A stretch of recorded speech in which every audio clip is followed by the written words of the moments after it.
que ainda mais todo mundo nesse período fazendo. Eu É. estava falando sobre, dentro de storytelling, qual é a minha atração preferida, né?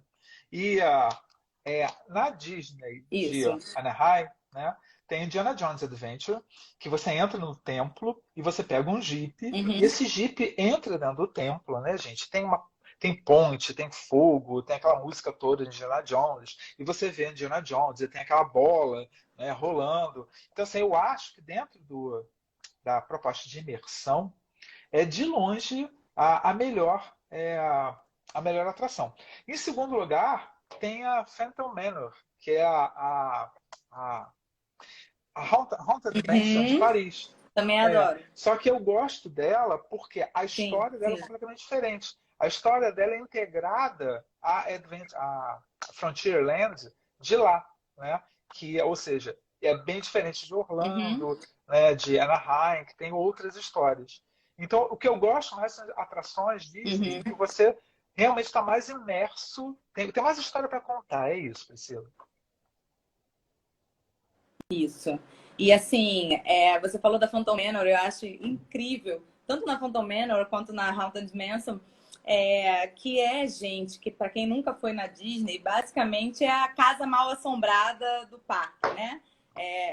Tipo aí a mansão mal assombrada que a gente tem nos parques daqui, só que padrão Disney, É, né? é. E uma coisa que eu acho muito legal, e aí trazendo para essa abordagem do storytelling também, é que a questão do cenário, né?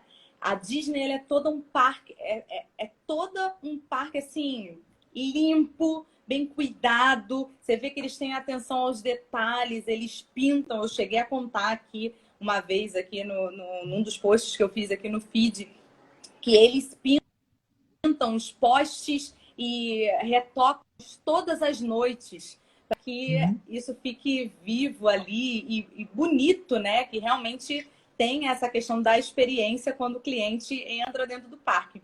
E quando você chega na mansão mal assombrada, é tudo ao contrário, né? Quando você já entra na atração, já é aquilo tudo sujo, cheio de teia de aranha É. e um monte de folha de árvore caída no chão.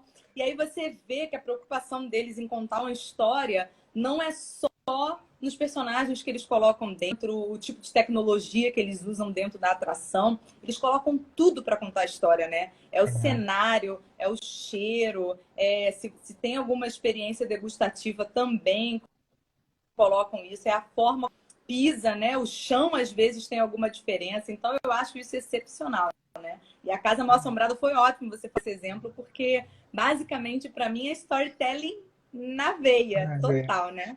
E uma coisa que eu acho muito legal, Uma que hospedado. gosto lá e que eu acho também que tem a. Pode falar, desculpa te interromper, Priscila, porque teve delay. Pode falar. Não, não é. Eu só ia falar que assim, uma das que eu adoro, as duas que você citou, eu acho espetacular, né? Uhum, E uma das que eu adoro também é a do Piratas do Caribe. uhum. Assim, é uma atração um pouco mais lenta, mas ela já vai contando a história na própria fila, né? E quando você entra, é mais ou menos igual você falou do Indiana Jones, você entra no barco, então você já está ali no meio daquele contexto ali do Piratas do Caribe, Uhum. e aí mal começa a atração, já tem lá um tiroteio entre dois navios, e depois você vê um outro grupo que está correndo atrás de outro grupo, e aí você vê um outro grupo de bêbados num canto, aí depois você vê os presos lá que aparecem no filme pedindo a chave para o cachorrinho ali do lado de fora. Então, Uhum. assim, ele tá contando uma história desde o início da atração até o fim, né? É. É uma atração O que eu que eu sou fico apaixonada também. curioso é porque Piratas do Caribe de Xangai é completamente diferente, não tem nada a ver com os outros Piratas do Caribe. Piratas do Caribe de Xangai, a tecnologia, não sei se já foi ou ainda não foi, a Sim. tecnologia ela é muito mais avançada e não tem Não. nada a ver com Piratas do Caribe das outras. Piratas do Caribe de Xangai é baseado no filme, na série de filmes, né? Embora nos Piratas Sim. do Caribe de Orlando, Anaheim, Uhum. Paris tem elementos dos filmes, Xangai não tem nada a ver. E assim, a tecnologia é absurda. Ainda não fui a Xangai, irei se Deus quiser, mas assim, eu fico muito curioso, sabe? Uhum, eu também. É, Tá na meta, tá na meta. é.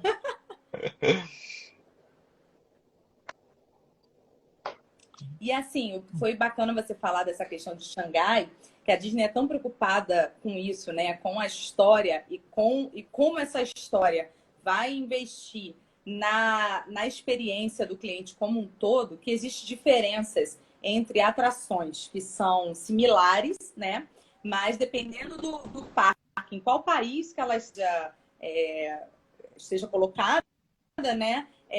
Às vezes uma história diferente, tem alguma noção diferente, exatamente por causa da questão da cultura, né? A cultura dos chineses lá, dos parques de Hong Kong e de Xangai, é completamente diferente aqui da cultura ocidental. Então, algumas coisas precisam mudar nas atrações, e isso muda também a forma com que eles contam a história. Então, como é importante esse estudo, essa análise que os Imagineers fazem antes até de bolar a atração, de desenhar a atração, né? Acho que o que é muito legal no que você falou, em Xangai, de novo, não tem a Main Street, né? A Main Street que tem em Paris, que tem em Anaheim, que tem em Orlando, não tem, e tem em Hong Kong também, mas em Xangai, a China continental, eles fizeram uma pesquisa enorme e chegaram à conclusão que tem uma rua da virada do século XIX, século XX, que é a Main Street, na maioria dos parques, é uma ruazinha de cidade interior, virada de século, os Estados Unidos não dizia nada para eles.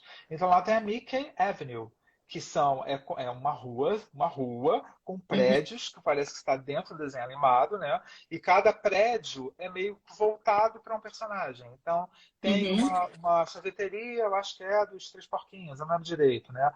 Tem sei lá, um restaurante voltado para o Mickey. Então tem a Main Street é outra, é Mickey Avenue, é bem o que você falou, né? Exatamente. E é bacana a gente pegar a Disney como exemplo, porque assim, ela não se preocupa com a questão de contar as histórias apenas nas atrações dentro dos parques, né?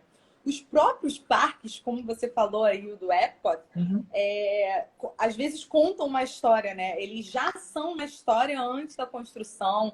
Os filmes, por exemplo, se a gente pegar aquele parque aquático, tipo um Lagoon, ele que é um dos parques aquáticos da Disney, a história dele é que é um lugar que passou por uma tempestade, aí tem um navio naufragado. Então você entra, você vê o cenário e você já está imerso naquela história, né? E assim, o que mais, dentro de todo o trabalho de Imagineering da Disney, todo esse tempo, o que mais me fascina é uma mitologia que ela não é apresentada de uma maneira conjunta, ou seja, isso não está em livro, não está em texto oficial, nem nada, está aos pedacinhos, que é o SEA, SEA, é a Sociedade dos Exploradores e Aventureiros.